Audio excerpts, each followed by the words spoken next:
you. Oh, so amazing. So here we are, everyone, for those of you who are joining us for our last class of season 4 of the Essentials. Oh, it's like bittersweet. Like Polly said, it just goes by so fast. But here we are, alas. Welcome to the Essentials. If you're just joining in now, we are a series of free online webinars. The people, we have become the series. We are one with the Essentials now. Yeah, but the Essentials are free online classes about navigating the photojournalism industry, made in partnership with grassroots photo organizations working toward inclusivity, equity, and access in the media. So that would be the Everyday Projects, Black Women Photographers, and Photo Wings. Hello, I am Danielle Villasana, one of your co-hosts. I am a photojournalist and community team member of the Everyday Projects. And the Everyday Projects is a global community of visual storytellers, all committed to using imagery to combat harmful misperceptions and to rise above persistent inequality. And we do a lot of things as a nonprofit to meet that goal, such as education, providing support and structure to the diverse and worldwide everyday community. And I'm here with the amazing Polly, founder of Black Women Photographers. Thank you, Danielle. As she said, I'm Polly, the founder of Black Women Photographers, and you can learn more about what we do at blackwomenphotographers.com. And Essentials wouldn't be possible without our amazing partner, Photo Wings, who help make these classes free and accessible to all. Yes, and thank you again so much to those working tirelessly behind the scenes. Trust me, they are nonstop working behind the scenes, and that is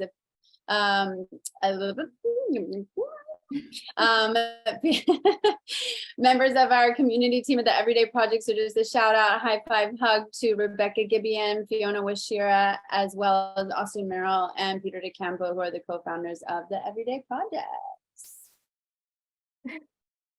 Amazing. We're continuing this weekend series with, again, our final class of season 4. I can't believe it. If this is your first time, just again, drop your questions in the Q&A box. We've been having so many great questions, so please do keep them coming. Our speakers are here because they want to help you learn and answer your questions, so don't be shy. Just ask them in the Q&A box, and we'll try to get to them at the very end. And no matter what stage of your practice you are at, though, we are confident you're going to learn something new from them. Yes, and just last time, it may not be the last though.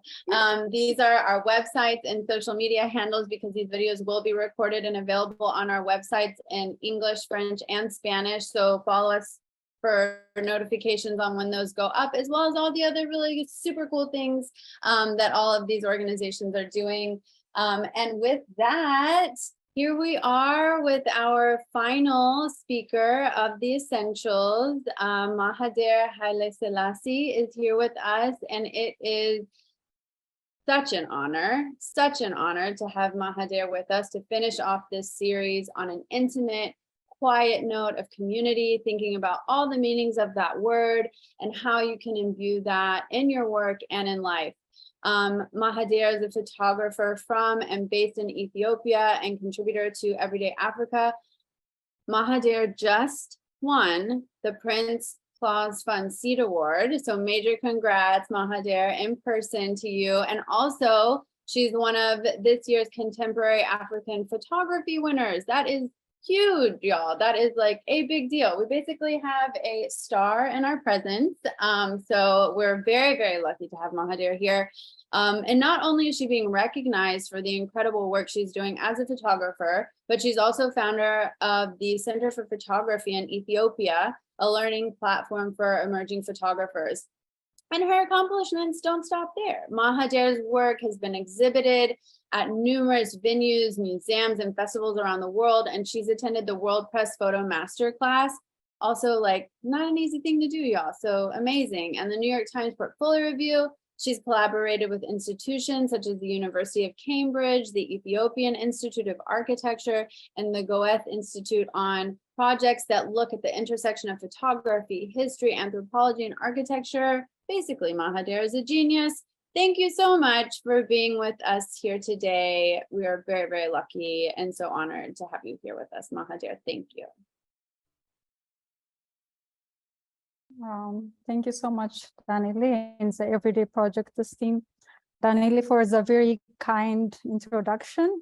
Yeah, and thank you, the Everyday Projects team, for organizing this amazing discussion, this amazing platform. Yeah, so shall I share my screen now? Yes, the stage is yours. Take it away.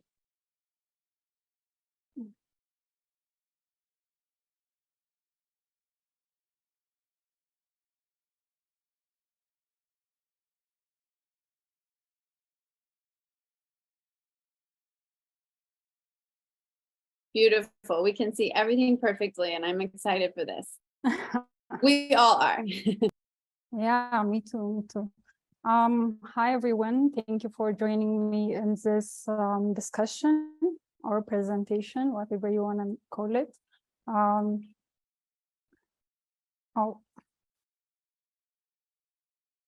Okay. So what we're going to be covering today, I'm going to start with the basics of building a community of photographers, how to do it, pretty basic, and then once you have this community of photographers, how to bring your images to the community or the society at large. I'm going to show a couple of examples of how we did it under CPE, the Center for Photography. And then finally, I'm going to speak about the community and building personal projects, specifically from the angle of my own personal project between yesterday and tomorrow. So yeah, why do we need to build a community of photographers? I think for me personally, the first reason would be the fact that so many photographers, especially nowadays, are freelancers. And as a freelancer life can be a bit lonely at times. So I think it's very important that one has, as a freelance photographer, one has a community or a couple of other photographers to look up to or to discuss or work with. And additionally, it's also nice to create something beyond yourself in a way, especially in developing countries like Ethiopia. We had, when I started photography in 2014 to 16, there were basically no photography schools. We had one photography school that used to provide a few classes, but they were mainly on camera adjustment. So there was no really any platform to learn visual literacy or critical photography courses. So that's also one of the reasons why I started Center for Photography in Ethiopia, which is a learning and a discussion platform, a very informal one, to be exact, for emerging photographers in Ethiopia. So how I started it was, luckily I initially had funding when I started it. But to be honest, I don't believe that it's really necessary to have any funding, especially if you are at the beginning stage of your career. So you don't really need that much funding. Usually people need funding to pay for space and to pay for mentors, etc. But you can use cafeterias, different cultural institutions, and different educational institutions as a starting point. Yeah, and if you are at a very early stage of your career, you can reach out to different photographers on social media. You can, for example, write or call 10 different photographers, and you can maybe meet up 6 or 7 of them for coffee, and then start discussing, start designing some different activities. For example, you can have photo works where you can shoot, you can go to places, plan trips, and create different projects. You can also have screenings where you can watch different documentary videos or documentaries on photography. Yeah, you can also have peer reviews. For example, on the left of the slide, you can see that we have printed out different images of photographers, and we used to peer review a lot. I believe that's really important. You can also design trainings, outreach programs, and exhibitions as you go further and as you develop your project is more in depth. Yeah, so one of the most important points for me when I started out was having a mentor. I think it's really important that one finds a mentor who is really interested in educating photographers and creating impact. So working with mentors, I think at the starting stage of my photography journey, I didn't really use the mentors I had well enough, and it took me a couple of years to be exact how to best work with a mentor, to learn how to best work with a mentor. So the first lesson I had was to learn their strongest skills, like for example, if you want to become a wedding photographer, it's best that you learn from a wedding photographer. So you really need to visualize what you want to do with your photography practice, and then learn from someone who is really good at that. Yeah, and you also have to be ready to do 80% of the work. One of the mistakes I did was taking some of my mentors' time for granted. So what I would suggest that, because I mean, mentors can be really kind and they can give you as much energy and as much dedication to you, but at the same time, you have to realize that like no amount of payment can be a compensation for the time and energy that they dedicate to you. So as much as possible, it's really great to be as disciplined and as consistent as possible to produce the best of works. Yeah, so let's say that now you have a community of maybe just 7 or 8 photographers, and you are working together and you are developing this different set of projects, or you have images in your hands. So the next step can be bringing these images to the community or bringing the community into your works. So I just want to show a couple of examples. The first one is the Photography History Archive project we did.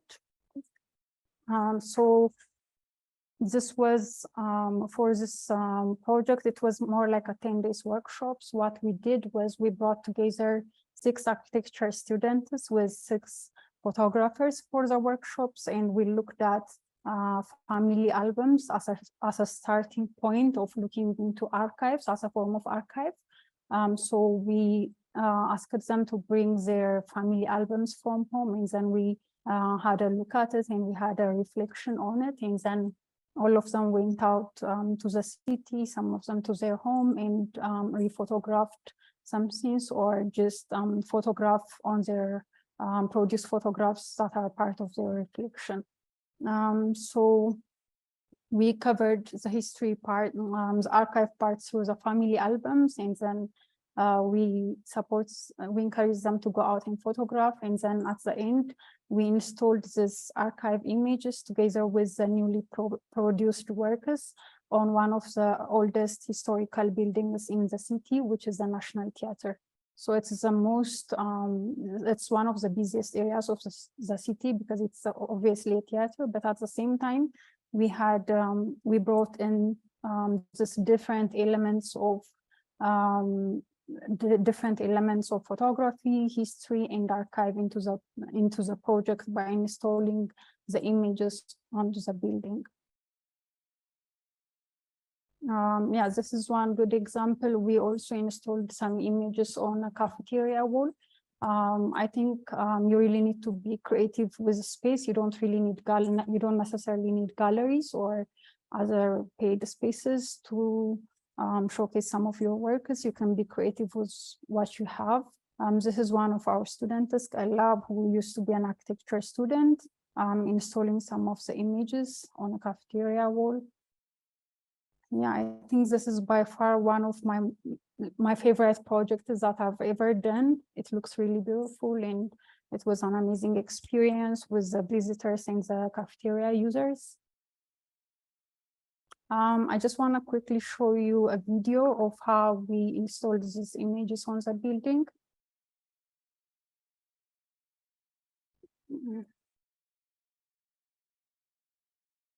Sorry if it's too loud or not edited enough.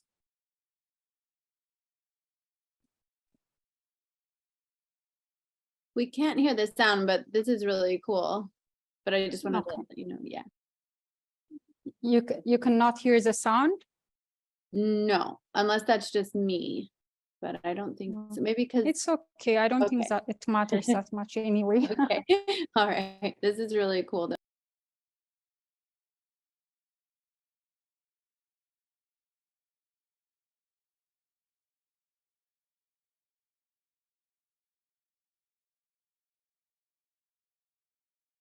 So what we did was we fragmented. We didn't print the image on a large banner and then put it on the wall, but we fragmented the image into different parts. It's also part of the metaphor that photography being the fragment of the truth. And at the same time, it's also a symbol of literally building the image on a building. So it's partly bringing the architecture into the image and the image into the architecture. So as you can see, the community engages, and there's a lot of discussion and questions, inquiries, interrogations sometimes.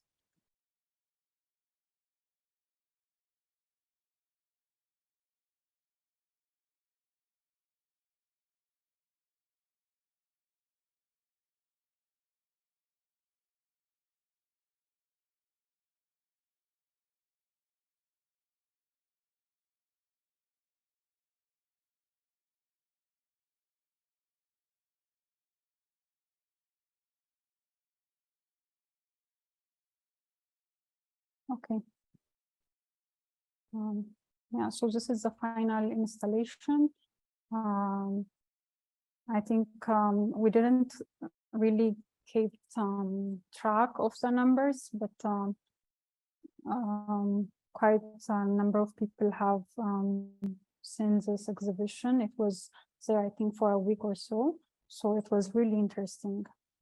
The second project, the second example I just wanted to show you is we called it Photo Gadget, where we took a small studio with a black background to one of the busiest centers in the city, which we call Megananya. It's a part of, it's where most of the bus terminals and the train terminals are, and there is a lot of traffic. So as you can see it on the left, some of the students are photographing. So what we did was just install the mini studio and then photograph the passerbys. Whoever was willing enough to be photographed, we took their portraits. And in some occasions, you can see Fikrta, one of our students here, giving out printed portraits. For whenever possible, would we would print and give away portraits of the people, but we mostly just photographed. Okay, I just want to show you a video of it again, because I think it makes much more sense. This is the exhibition, a very small exhibition we did afterwards.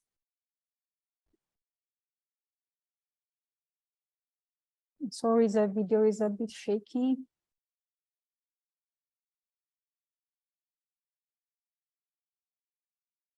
So we didn't really think of it, think much of it when we were working on the project, but the result was an amazing, especially when I look at it now, it's an amazing documentation of the travelers and the city residents. And this is how we exhibited at the end. We had a small wall, we had a small space. yeah, and some of the architects helped with designing the exhibition. It's a bit playful. I don't know if I would do it the same now, but it was quite engaging for the community. And some of the people we photographed on the streets, they came to the exhibition, and it was really interesting, both as an archive and as an engagement with the community. Okay, just a couple of more points on this is, these are just two examples, but we've done a lot more. I believe that it's a really difficult, not necessarily difficult, but challenging is a better word, a challenging task. Yeah, you really don't want to be carrying everything on your shoulders. You have to share tasks, and you really have to work within the community or together with the community of photographers, and you really don't want to let yourself burn out, so you have to be careful on that. I think that's the takeaway. Yeah, and secondly, you would want to work on your personal projects together with this different set of activities. You really want to push your personal project on the side as well. So speaking of personal projects, the third section is the community and building a personal project.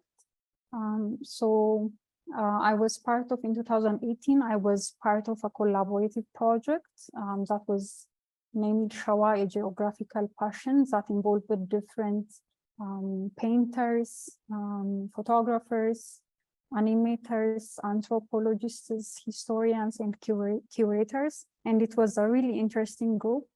This was the first, so what we did basically was, what happened was we had, we traveled together, we took a trip to this different historical sites in Shawa, which is a little bit outside of Addis. This was one of the historical sites that we went to. This picture was actually taken on the first day. It was in Ankober, which is where the Emperor Menelik, one of the palaces of Emperor Menelik exists. So it was a very interesting collaboration. So after we visited different historical, yeah, this is also another image from our visit. So after we visited different historical sites, we went back to the city in Addis, and we have a few days for reflection, and then we produced an exhibition. This is the first image that I did in 2018 that was part of the exhibition that we did then. So this is also the image where my recent project Between Yesterday and Tomorrow was started at. Yeah, so it took 5 years to continue that project, and turns out that I really like sitting on work, but yeah, that was where it initially started. So Between Yesterday and Tomorrow, it's a project that revolves around history and memory. So history is for, so I talk about not just what happened, but how do we remember as a community, and of course, personally to me as well, how we remember what happened. So our Ethiopia's visual representation, our visual representation starts in the 19th century with European travelers that came to Ethiopia and created different engravings, maps, photographs, and drawings. So I used this different archival materials from the 19th century together with my personal archive, which is photos that I find in my own family album. And then I added my own archive as well, like not my family album, but the images I produced over the years. And then I also produced new images for the project. So this is the superimposition of different archival materials, basically. Yeah, so the first image was done in 2018, and then 5 years later, I again had the chance, so in 2023, that means, I again had the chance to travel to the same region, but this time to a very specific location where my great grandparents were born in and lived in. So I was born in Addis Ababa. I was raised in Addis, but my parents are from outside Addis, and I've never really visited where they came from. So this was my first time, and in a way, it was. I can't really describe the emotion of it, but it was more like a feeling and a sensation, because it has to do with this longing for my ancestral lineage and my ancestors, standing on the ground and looking at this beautiful, really mountainous landscape, but at the same time, really harsh and challenging landscape. So it was a little bit of longing for my ancestors, but at the same time, looking into the future and feeling a little bit melancholic for myself and my generations to come. So yeah, landscape is part of a heritage for Ethiopians, and we are really impacted by it. So in a way, this image is me trying to capture that emotion and feeling and express that into photography. So for this project, I also used I was really interested in looking at different statues and monuments that I took photographs of over the years that are in one way or another important to me. So the statues are in one form, these are national memories, social memories. So they are part of the collective memory of our country. But at the same time, some of them are also a personal memory to me. So I tried also to combine and express that the identity is not just a collective memory or not just a personal memory, but it's a combination or is overlapping of the two within the same image, but a different time and space. I also used specifically identity photographs that I found in my family album and combined them with different images, archive images of Ethiopian rulers and everyday people. So when I combine this image, usually what happens is a new being or a new person emerges from the combination of two portraits. It's in a way, it speaks to me, the shift speaks to me to the idea that memory shifts and identity shifts, and memory is really fluid and not very fixed or very tangible.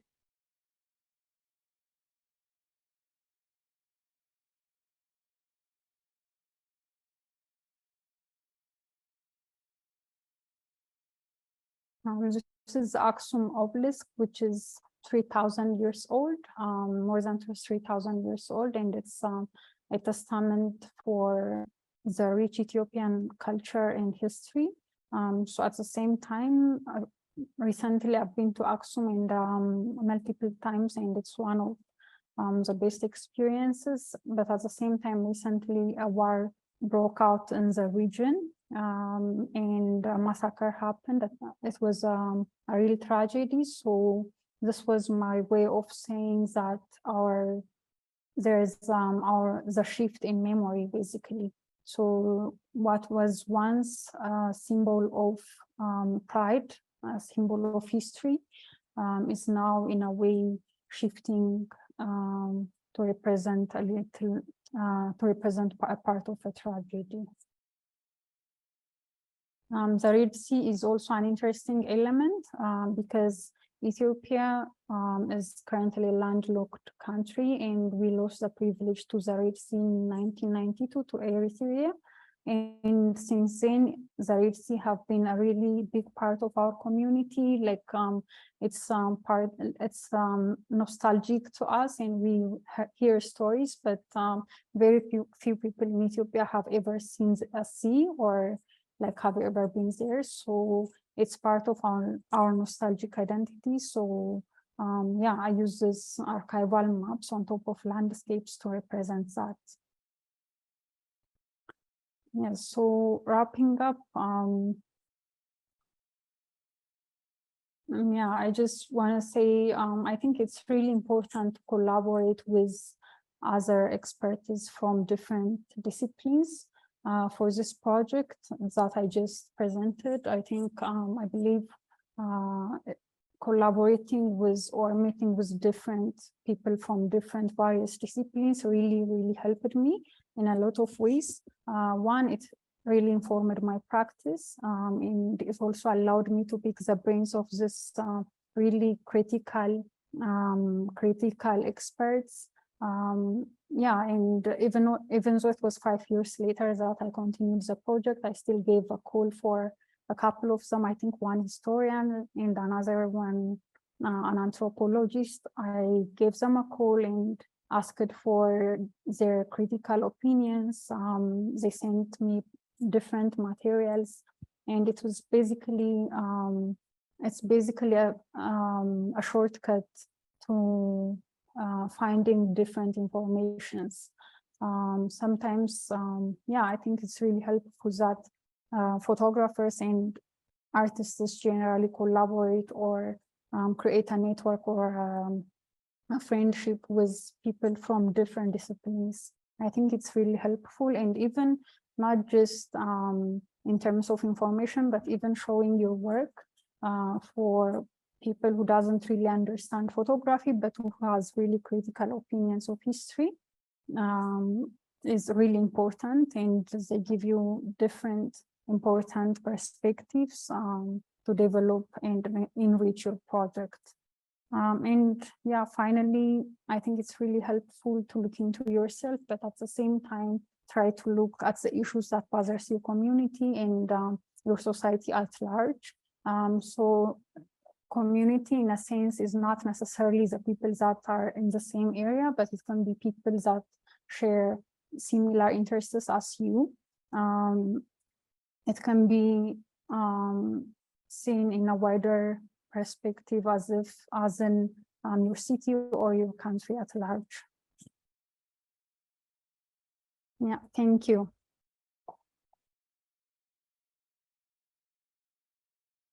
Yes. A lot of claps and a lot of great comments in the chat about your beautiful and powerful presentation. Thank you so much. I think I'll just dive right into the questions. Some great questions here. And if you have any questions, feel free to drop them in the Q&A box. The first question is, how does one find a mentor? Is there any way to get connected to the community of photographers in Ethiopia virtually? And perhaps even ask one of them to be a mentor? So the first question is, how does one find a mentor? Yes.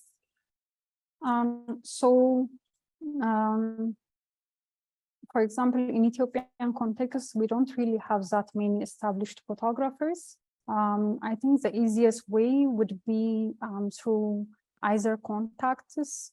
For example, if you have a friend that has a mentor, you can ask them to link you or to connect you. Otherwise, social media is always the easiest way. If you have their email, you can write them directly and ask them, like, you don't necessarily have to ask them that they become your mentor immediately, but just ask for a portfolio review, like 20-minute session or 30-minute session, preferably in person, otherwise online. And then once you have that relationship and they know that you are really serious, I think if they are really interested, if the person is really interested in education and in creating impact, they would, most people would be willing to help out.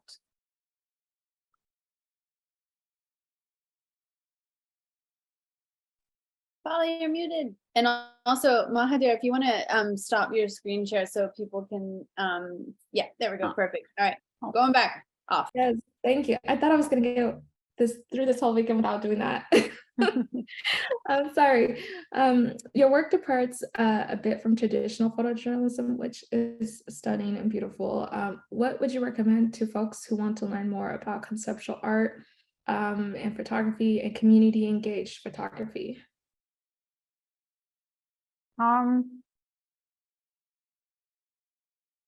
So I started out pretty much as a classical documentary photographer. And then halfway through that, I also worked as a photojournalist. So there was definitely, this doesn't really happen overnight, and this was a transitional process. So what really helped me was, one, this collaboration and these different activities. They allowed me to have, so basically, with photography practice, I think you are, at the end of the day, you are what you consume. So being interested in politics, economics, and different societal issues is really important. And then thinking of those issues and how thinking of a way trying to find a way to translate those issues into your work conceptually. And secondly, looking at different works of photographers, not just the images, but the text as well. I think what really helped me personally is reading texts, reading materials, and trying to understand a specific work of that photographer and how they interpreted the text or the idea in the text into an image. So I think that's where most of the learning happens, at least for me. And then on the thirdly, what really helped me was this collaboration with different experts, especially, for example, for this Between Yesterday and Tomorrow project. After I completed the images, I was really struggling with coming up with the text. So I showed the work to a writer who is really an expert on theology and Ethiopian history, and also knows this little metaphors, important metaphors in Ethiopian context, basically, who's a really scholar in the Ethiopian history. So he really helped me find different books, very critical books on history and memories that were written by Ethiopian people. And otherwise, I would have never, ever came across those on Google, even if I searched the whole day. So yeah, I think showing your work for different experts and yeah, trying to read texts and looking at the works of different photographers. So at some point you will land up on your style, on your voice, and yeah, different ideas. So read. Very important. Who knew that photography would be so much about reading and research? Which I was kind of disappointed to find out about. I was like, oh, I have to read and research? Why? I just want to take pictures. But it's so true. It really makes a difference. Thank you, Maheder, for all of this super valuable advice. So to continue with the theme of collaboration, you've mentioned it already a little bit, but sometimes collaboration can be difficult though too, or working with others or working as a team, because you might have a really strong opinion or vision on how something should go or how it should be. Have you found that in your collaborative work? How did you get through moments where maybe people didn't see eye to eye? Do you have any tips on how to successfully work with others? I can also imagine a situation in which you're just so lovely to work with and things just move and go very smoothly. But if you have any tips for us on how to do the same, that would be really wonderful. Yeah, so turns out I'm not that smooth after all, Daniel. Yeah, so teamwork, like in whatever scenario, is really difficult, I think. So I think the end goal is to have as much fun doing it.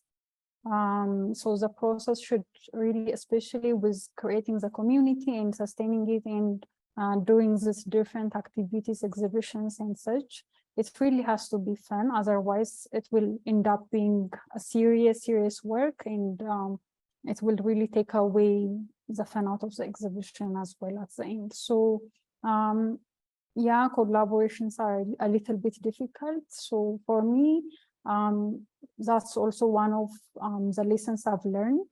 You really have to let go some things when you are working in groups. You really have to listen. You have to let go. At the same time, you that's also part of the process. You will learn how to work together with people, how to manage people, and when to let go and when to really confront and stand on your ground. Yeah. I don't know if that answers the question. Sorry, what was the last thing you said?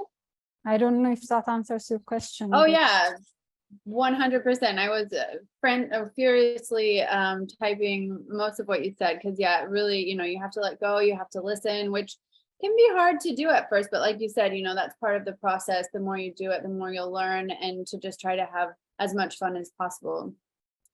So all very helpful. So I want to know more about this, even just personally myself. I like to be able to ask whatever I want. So you mentioned that you sit on your work for years. How do you know when a project is ready to be seen or shared, and where do you even begin with that? I know there's this sort of conundrum sometimes that people have with like, well, I've been pitching this story and it doesn't seem like any publications are interested, or I'm working on this story and I want publications to kind of know what's going on, or editors to know what's going on, but by posting it on social media, I don't want to shoot myself in the foot. So do you have any tips or advice on those two sort of questions, conundrums? How do you know when something is even ready or done? And then what are your first steps in trying to get that work out into the world? So I had no idea. So to be honest, I had no idea that that's how I really work. I thought I was just lazy with my projects, to be honest. But it's really, so I realized that's how I work because of my mentor. So it's really important, helpful that you have someone in your circle that understands photography and that understands your style, or that really understands your practice. So I've done this once, and not just once, but 2 or 3 times. I do have like a collection. I would have a collection of images, so they are not complete. I feel like they are incomplete, but I still don't know what to work, like how to use them to complete them. So how to complete them necessarily. So that's where I think the mentor comes. So when it the more you show your work for different curators, gallerists, or mentors, the more ideas and feedbacks they will give you. So most of the time on this project, people will tell me, okay, this is incomplete. This cannot be printed or published, but maybe you add this and that. So I will have that information.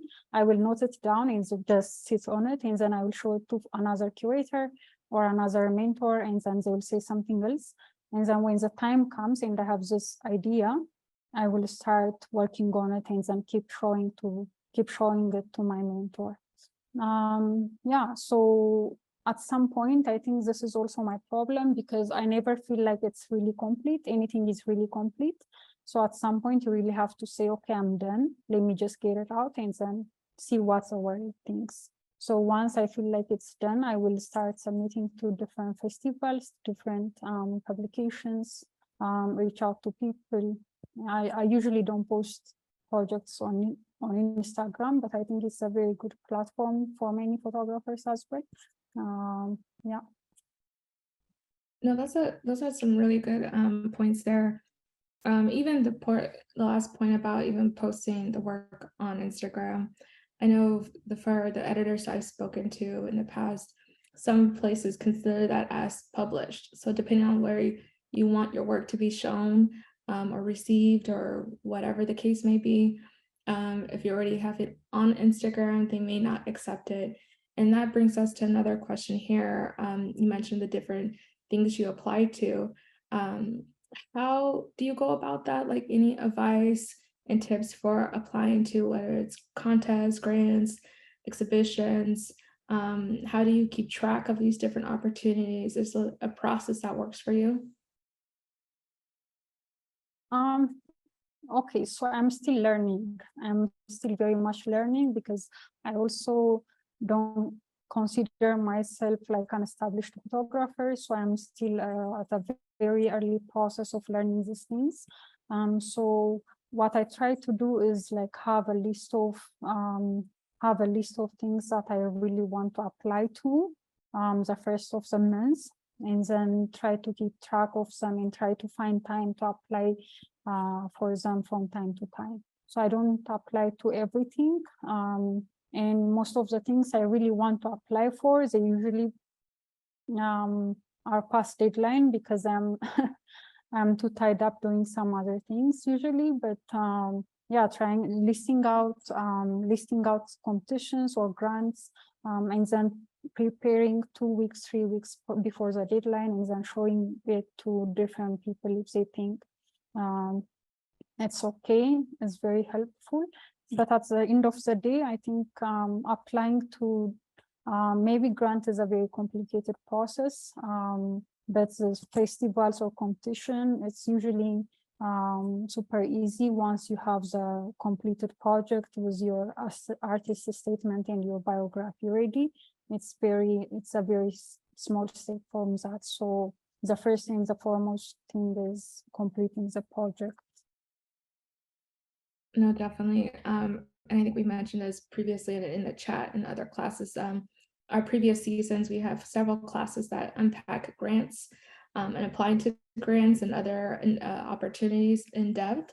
So please go visit our sites to replay those conversations. There's another question here about the use of just like old images. How do you get the license to use those old images and photographs in your project?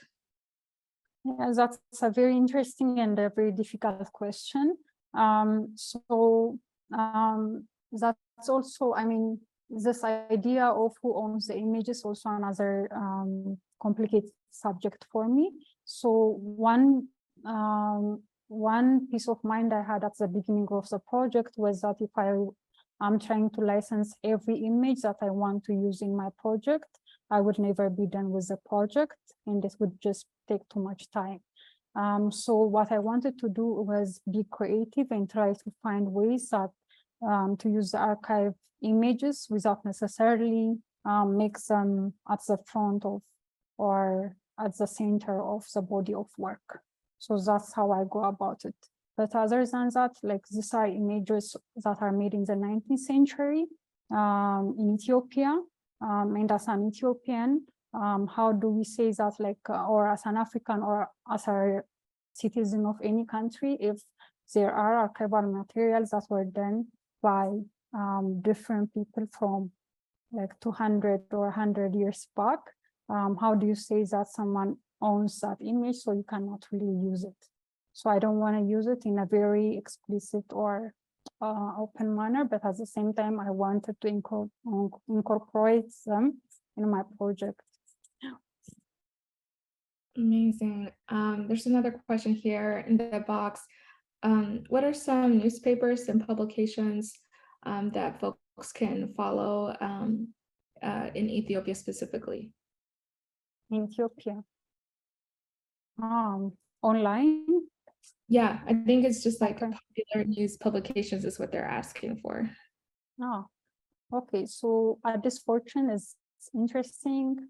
The Reporter Ethiopia for news. That's major newspapers here. I think they are definitely online. You can find them online. At this Zebi, I can type it down in the chat if it's should I type it in the chat or? Great, thank you so much. Okay.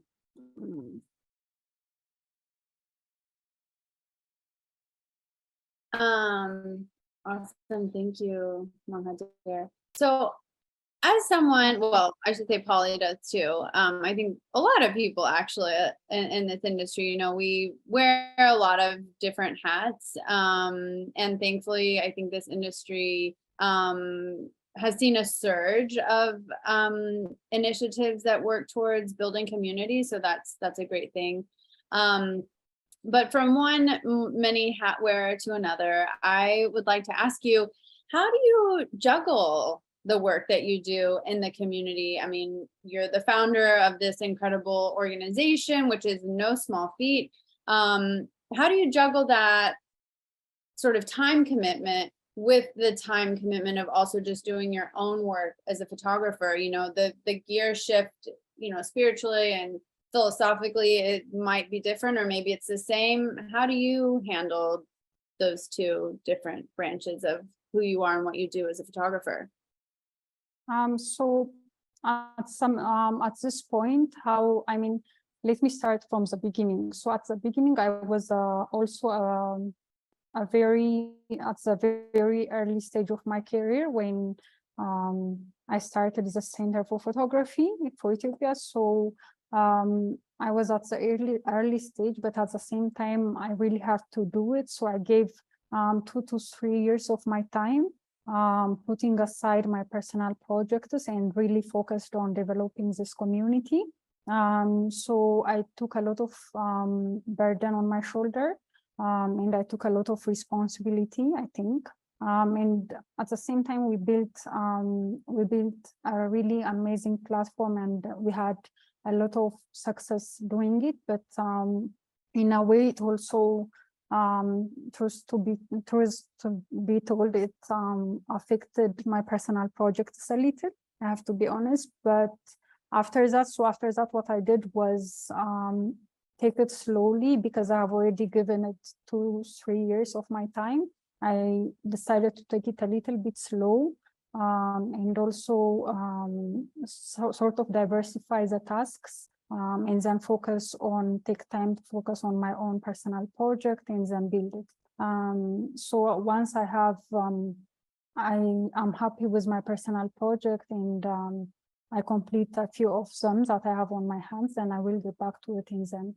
So, but if I didn't start out giving it 100% of my time initially, if I had known, I think how I would have done it was give it maybe focus on a couple of projects for 3 to 4 months, and then focus on my own personal projects for another 3-4 months. So design it in a way that some of the months in a year would be allocated to my personal project, and some of it would be for the community project. But at the same time, that's just me, and that's just how I work, because I can't really multitask that well. If I'm focused, I really have to be focused on something. So if you're not like that, and if you can multitask, you can definitely schedule it, maybe some of the work on the morning and some of your personal projects in the afternoon, but I can't really do that. Yeah, time management is so important in this work that we do. And I love, again, the fact that you said, this is the way that I do it, right?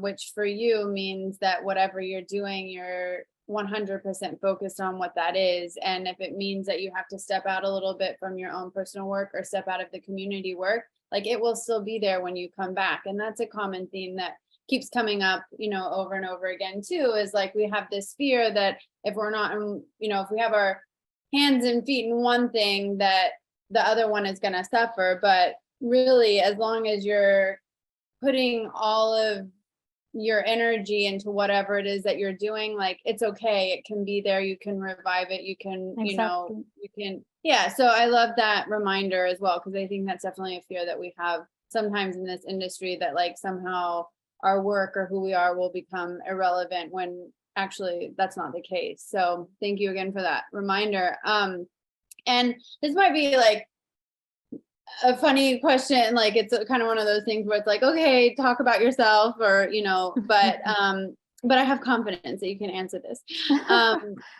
What's it like to be a leader? I mean, to get people interested, to stay involved, to keep the momentum up, to keep people passionate about what you are passionate about. I mean, how do you do that? How do you keep people focused and interested and engaged People in the need community aspect of the work? Not speaking of your photography work, you just put your yes, picture yes, up and everyone, yeah. So other photographers, you mean? In your community work. I just wanted to clarify that like Mhm. your photography is you just put the picture out there and everyone's like, oh. So no, I meant your community work. How do you keep people involved in being as passionate about the community work that you are? Okay.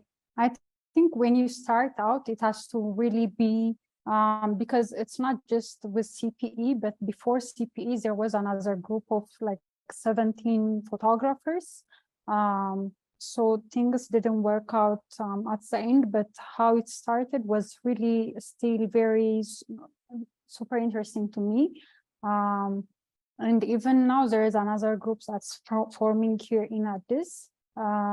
So I think the most important part is when you start out and when you choose people to work with, it really has to be people who who can see beyond their own personal success and who really want to create or influence people beyond their own circles. So at the beginning stages of creating the community, you really have to be careful in trying to work with those photographers or those people that are really interested in not only their own development and success, but supporting others as well. So once you have that sort of people, I think it's really easy to keep the momentum. And as long as you share tasks and as long as you try to make it as much fun as possible and not boring or burdensome or really grueling. If it's fun, it can really be doable, I think. I definitely agree with that. And there's another question here saying, what are some of the biggest challenges with access into the industry, and how have you been able to overcome those challenges Challenges of what? of getting access into the industry? I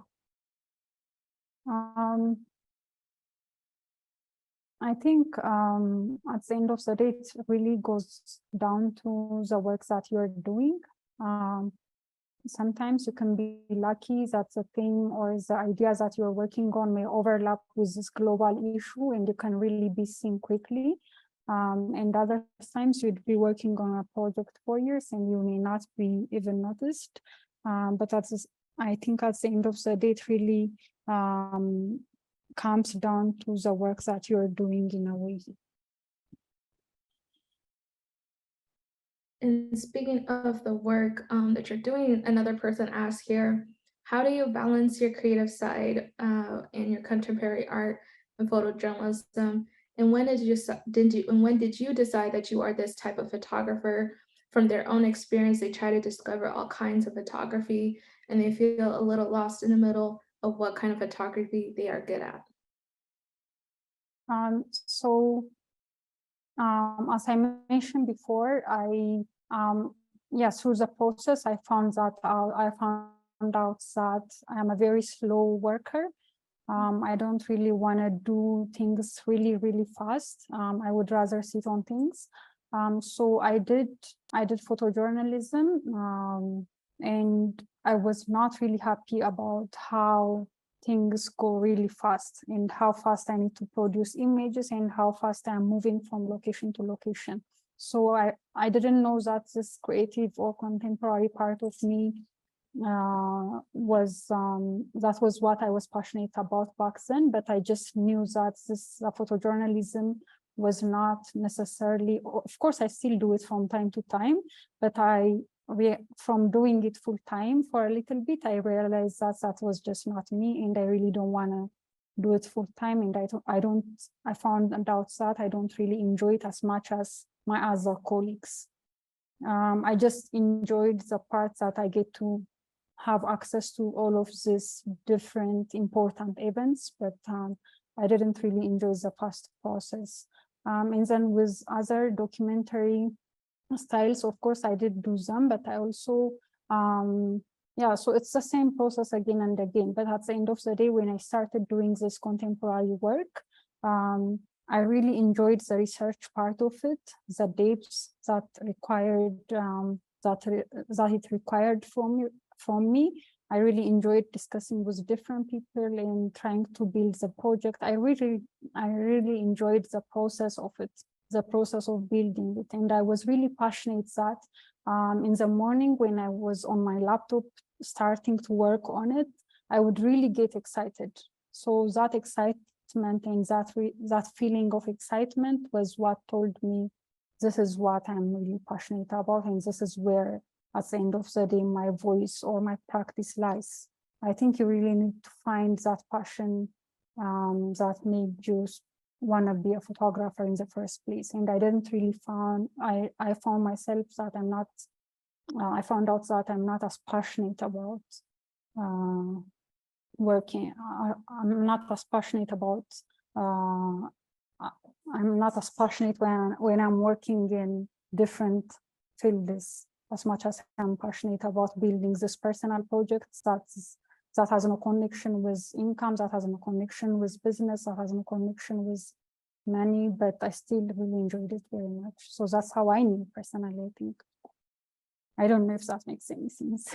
No, it does. I really appreciate just like your openness with everything that you've been sharing. There's another question here, touching on mental health. Like, how do you keep your mental health and your boundaries while you're working with others? How do you manage that? They feel like it's important to work with others, but just want to know any tips on how to manage.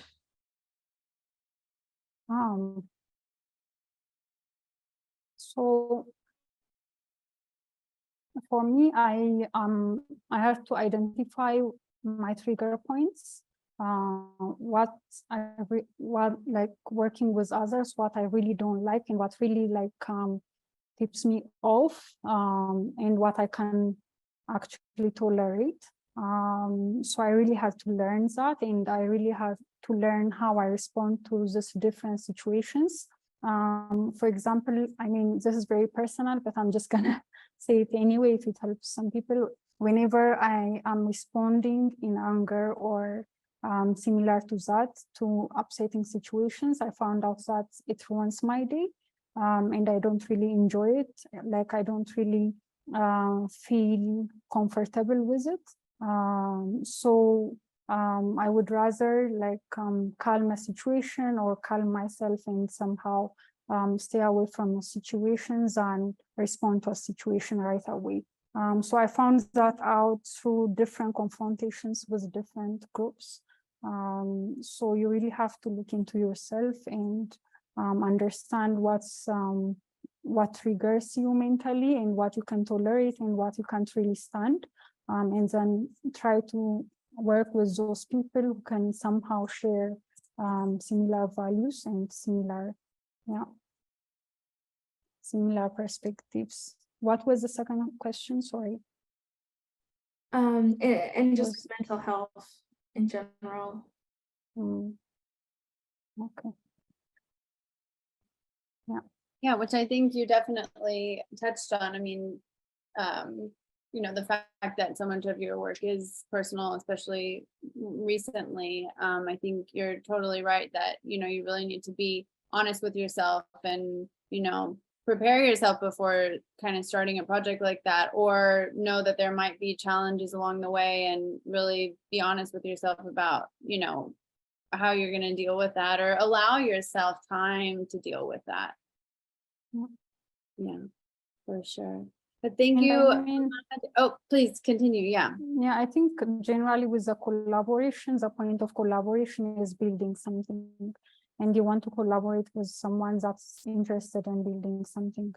And necessarily collaboration doesn't mean that you have to create a result. Of course, if you are working towards an exhibition, you have to create an exhibition.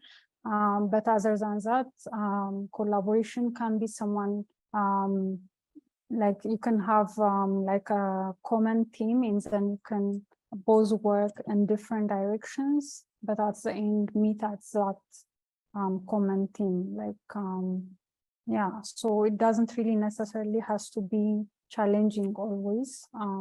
Yeah. I meant to mute myself, not turn my video off.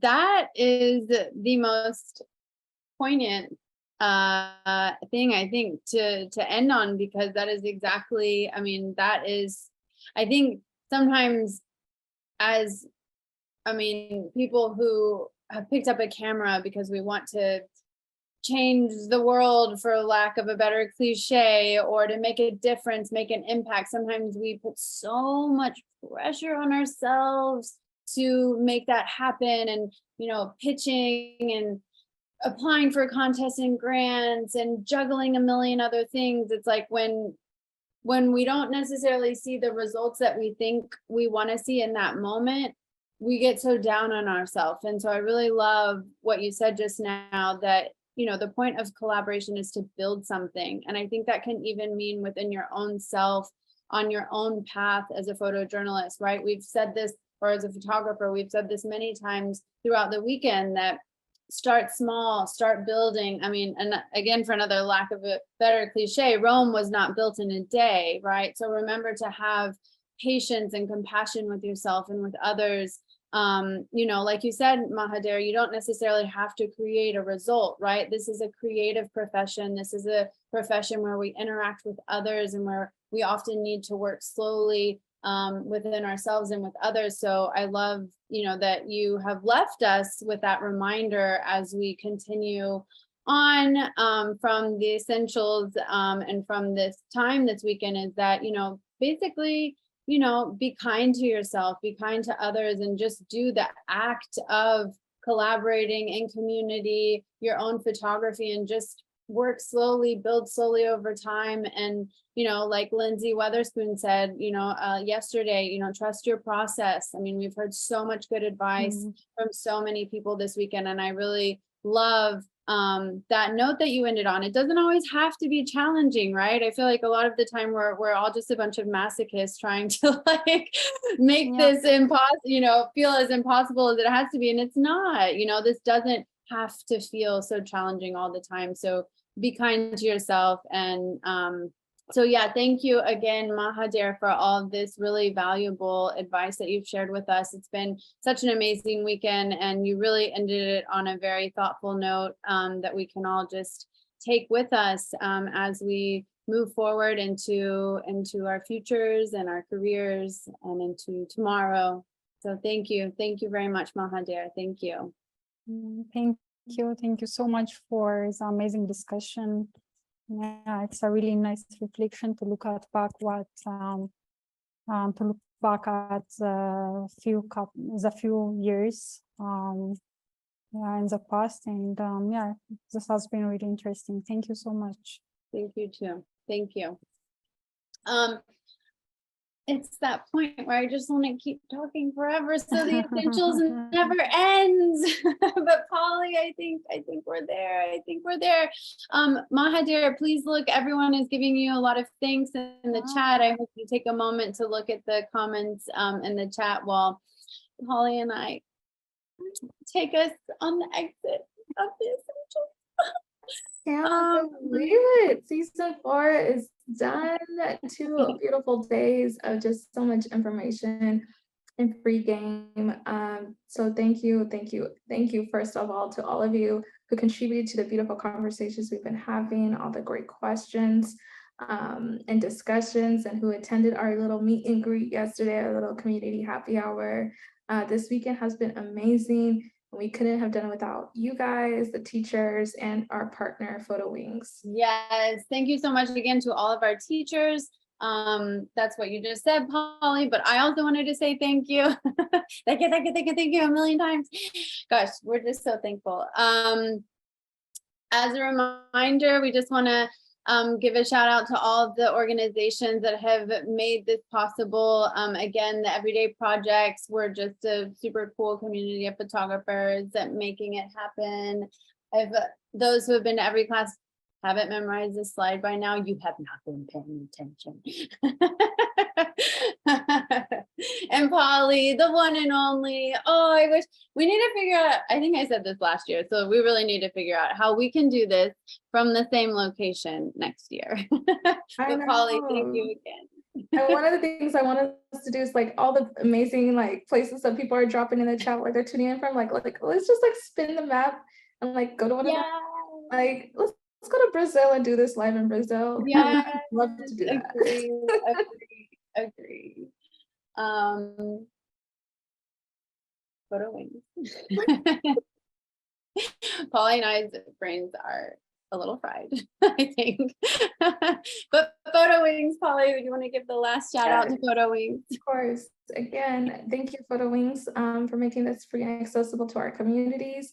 If you haven't already, do check out their website. They have a lot of great resources on there, and all of these classes that we just had this weekend and our previous seasons, the first 3 seasons, are available for free replay in Spanish and French. Yes. All right. I think, look, it won't click further. That means we're really done. Thank you everyone so much. This has been so amazing. Thank you for tuning in, for engaging. Y'all have been so awesome engaging, asking such incredible questions. I myself have learned so much this weekend. So thank you, thank you, thank you, thank you. And if you haven't already, like Danielle said, you can check us out and follow what we are up to outside of the essentials. Both of our organizations do amazing work throughout the year. So please do follow. And some of you have already done this, but please feel free to tweet at us, tag us in your IG stories of what you've enjoyed throughout these last 2 days. We love to see that. Our teachers love to see that as well. Let them know you appreciate it, not just in the chat, but online. It helps us, again, keep track of what we should continue on for next year. And Danielle mentioned this at the very beginning. There will be a survey sent out.